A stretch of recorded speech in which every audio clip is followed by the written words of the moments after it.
देखो, यूपी में जिस तरह से लगातार कानून व्यवस्था दम तोड़ चुकी है, ध्वस्त हो चुकी है, ये फिर से जो है उसी का एक उदाहरण पेश हो रहा है। लगातार कमजोर वर्गों के लोगों पर हिंसाएं हो रही। 4 दलित समाज के लोगों की हत्या हुई, जिसमें 2 छोटी बच्चियां थी। फिर लखनऊ में, प्रदेश की राजधानी में, एक दलित समाज के नौजवान की, अमन सोनकर की पुलिस द्वारा हत्या कर दी गई।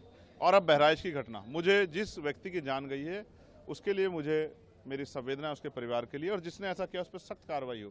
लेकिन हम इस बात को भी इग्नोर नहीं कर सकते कि जिस तरह से जानबूझ के, इस तरह से गाजियाबाद के जरिए या किसी और जगह से, जिस तरह से एक समुदाय को उकसाने का, भड़काने का, सड़कों पर लाने का प्रयास किया जा रहा है, और लगभग इस बार तो जो है वो सफल भी हो गए हैं कि हिंसा जो है जिस तरह की होती दिखाई दे रही है।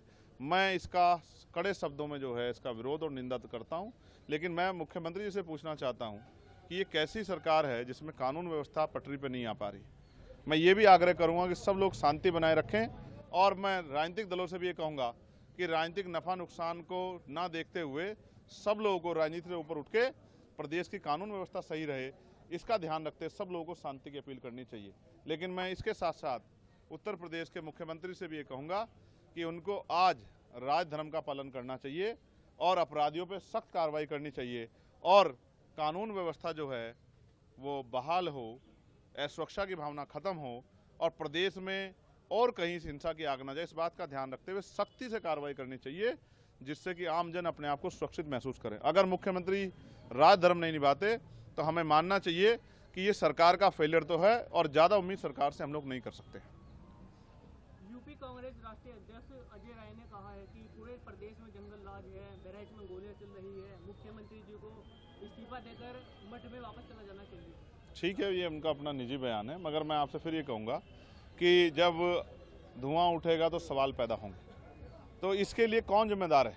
मैं तो जिम्मेदार नहीं हूँ। मुख्यमंत्री कुर्सी पे कौन है उत्तर प्रदेश? चंद्रशेखर थोड़ा ही है, योगी आदित्यनाथ बैठे हैं। तो अगर उनकी सरकार में लॉ एंड ऑर्डर फेलियर हो रहा है तो इसकी जवाबदेही भी उनकी है। जब अच्छी बातों का श्रेय वो खुद लेते हैं, तो ये जो इस तरह का अपराध हो रहा है, इस तरह की हिंसा हो रही है, तो उसका श्रेय भी उनको लेना चाहिए, और उनको जवाब देना चाहिए कि वो बड़े बड़े दावे करते हैं कानून व्यवस्था के। आज कानून व्यवस्था कहाँ है?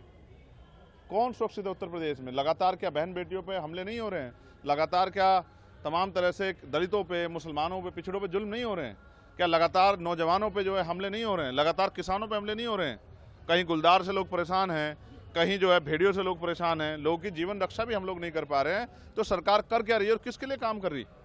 मुझे बड़े दुख के साथ कहना पड़ेगा, उत्तर प्रदेश में जो सरकार है मौजूदा, उसकी संवेदनशीलता जो है वो मर गई है, जिसका खामियाजा उत्तर प्रदेश की जनता को चुकाना पड़ रहा है। मुख्यमंत्री राजधर्म निभाएं और सख्ती से निभाएं, और जिस तरह की उद्दंडता करने वालों पर सख्त कार्रवाई करें, जिससे कानून व्यवस्था बहाल हो।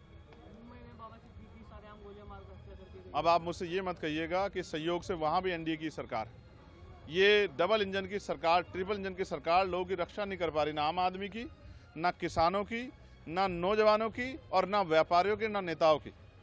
मैं तो संयोग से मैं बच गया, लेकिन बहुत सारे लोगों के जीवन में ये दिन नहीं आएगा। तो आपने देखा किस तरह सरेआम हत्या हुई, धमकी देके। तो इस पे जो है ये किसी के ऊपर टिप्पणी करने पहले अपने गिरबान में जाके सरकार को देखना चाहिए कि वो इस प्रश्न चिन्ह का जवाब, इस सवाल का जवाब कैसे देंगे।